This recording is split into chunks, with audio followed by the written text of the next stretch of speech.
आरती साई बाबा माझा निज द्रव्य ठेवा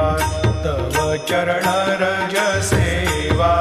मागणेची आता तुम्हा देवाधिदेवा देवाधिदेवा आरती साई बाबा इच्छित दिन चातक निर्मल तोय निज सुख पाजावे माधवाया सांभाळा पोली भाग आपोली भाग आरती साई बाबा सौख्यदाता